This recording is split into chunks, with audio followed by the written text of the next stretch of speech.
from food for the eyes to food for the stomach. Right, hit it, Fabio.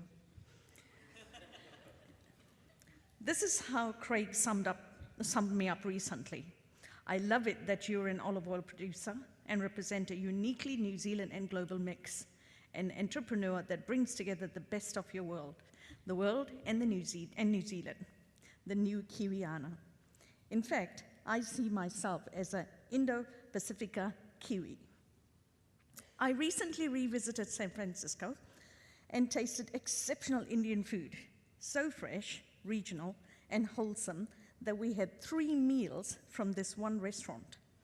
The food made me question whether in the 3+ decades of living in this country, I have ever had a similar dining experience. It also made me wonder if Kiwis judge Indian food by what they eat in Indian restaurants and from supermarket heat and eat. India has 36 regional Indian cuisine developed over more than 5,000 years. The cuisine includes many herbs and spices, and the herbs are generally used fresh, not the other kind of herb. And how much do we all know about a home-cooked Indian meal? So to answer this, I asked some non-Indians what they consider Indians eat. I then looked at the most recent origin of some of the mentioned dishes, and in particular, the era they originate from. Some are popular New Zealand dishes, whether a restaurant meal or a heat and eat. Tikka masala, what is it? Wikipedia describes it as a dish of roasted chicken chunks in a spicy masala sauce. It's usually creamy, orange in color, and may contain tomato puree and sugar. Originates from Britain, where it's considered a true national dish. Apparently, in 2009, a Pakistani-born British MP tabled a motion in the House of Commons to have Glasgow given the EU designation of origin for chicken tikka masala. It was a short-lived proposal. Vindaloo hails from India. It's a fiery, peppery dish, possibly the hottest dish of Indian origin.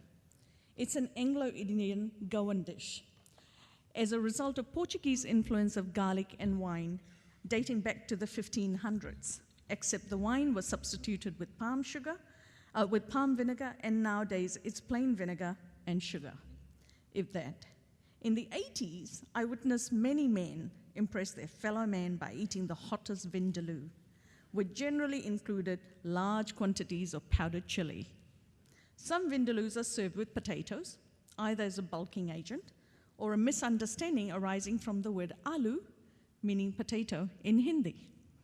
In the UK, where the dish is popular, it's considered a dish eaten with ale or lager. Beth, you'd love this. And was possibly the origin of Billy Connolly's joke, Ring of Fire.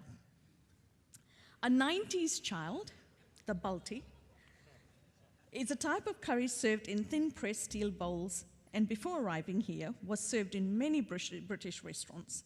Its origin is uncertain, and many believe it originated from Birmingham. It is known for being cooked or served in a wok. In Hindi, Balti means bucket, and I'm not aware of any curry cooked in or served out of a bucket. So I would say its origin is most likely as creative as the dish itself. Now, saag does hail from India, and we do eat a lot of saag. It's sometimes called bhaji. In fact, variations are found around the world. Saag in Hindi means green vegetable, generally a leafy vegetable.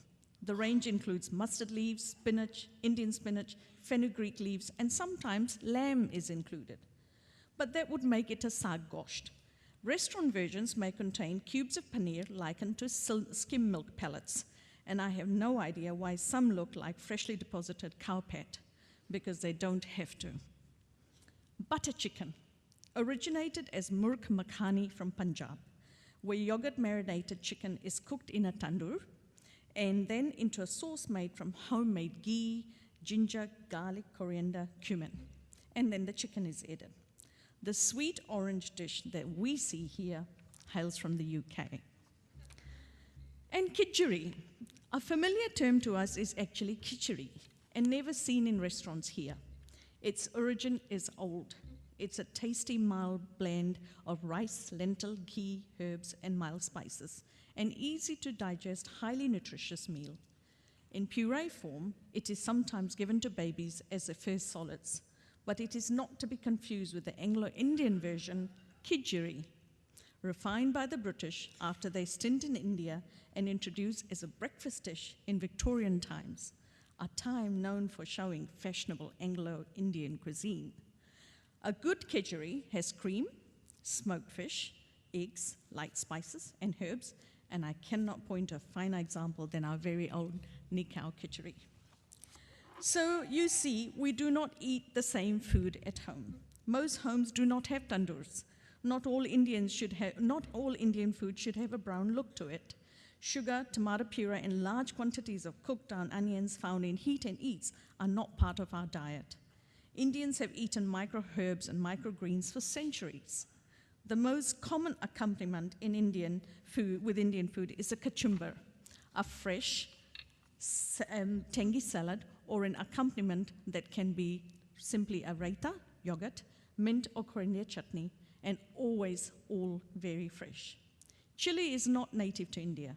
It only arrived in the 1500s. Heat in curries until then was derived from pepper, a spice native to India and known for flavor and medicine. Until I came to New Zealand, I didn't know what curry powder was. I was born in Fiji and came to New Zealand in my teens. Everything I grew up with was made fresh.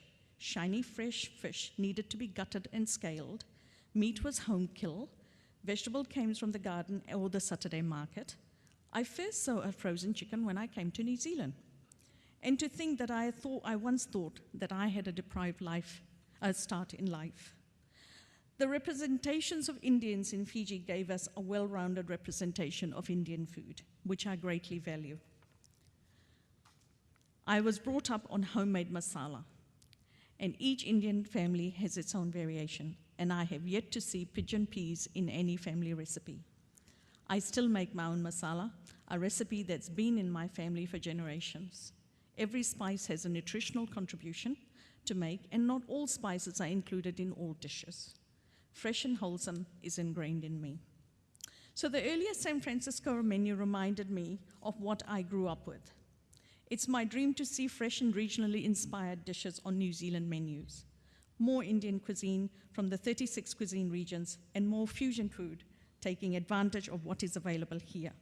You could start the journey by asking your local Indian whether the food they serve in their restaurant is what their mothers were brought up on. And if the answer is no, ask why not.